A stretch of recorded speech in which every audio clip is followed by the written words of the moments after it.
Elemento ítem. Para utilizar este elemento es necesario importar la librería Qt-Quick.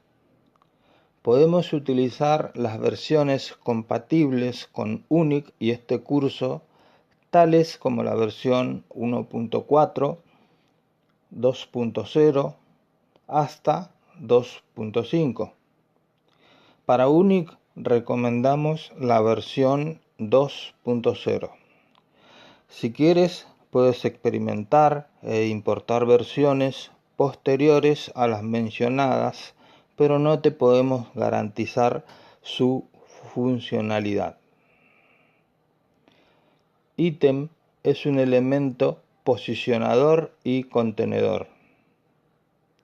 Sus propiedades principales son eje de posicionamiento X e Y o Y, ancho, alto, visible y opacidad.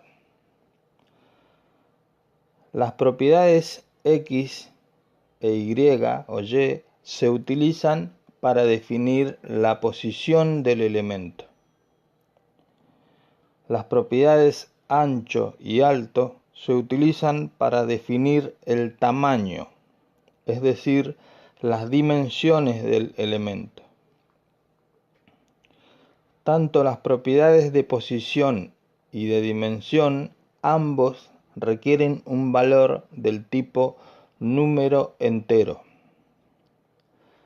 La propiedad visible se utiliza para definir si el elemento es visible o no. Esta propiedad requiere un valor del tipo booleano, verdadero o falso. Si la propiedad es definida como verdadero, el elemento será visible en tanto y en cuanto contenga elementos internos visibles.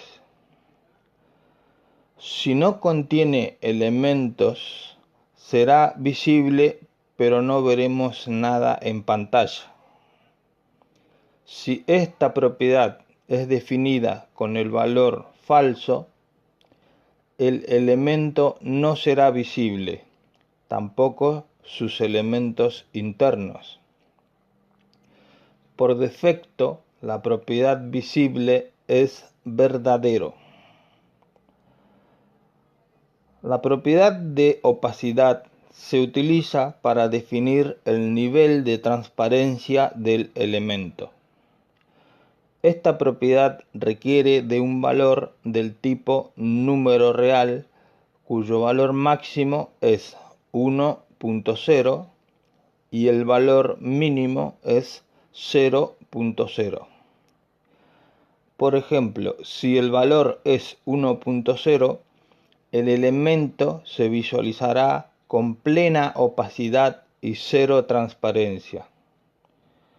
Si el valor es 0.5, el elemento se visualizará semi-transparente. Si el valor es 0.0, el elemento tendrá un nivel de transparencia plena. Esto provocará que el elemento sea invisible en pantalla independientemente de cuál sea su propiedad visible. Este elemento nos permite crear un área invisible, sin bordes y con fondo transparente.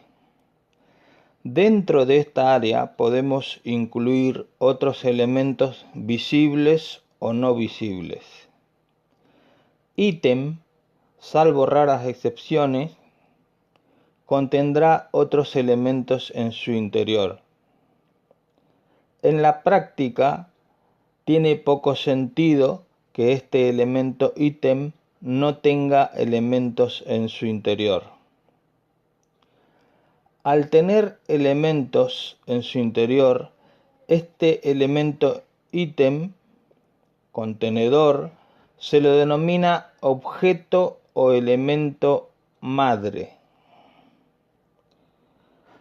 Los ítems o elementos internos se denominan hijos.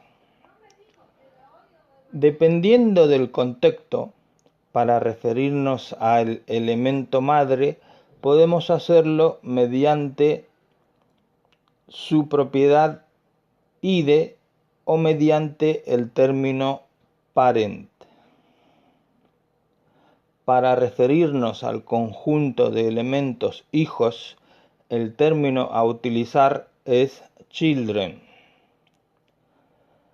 Los cambios en las propiedades del elemento ítem contenedor afectarán a sus elementos hijos.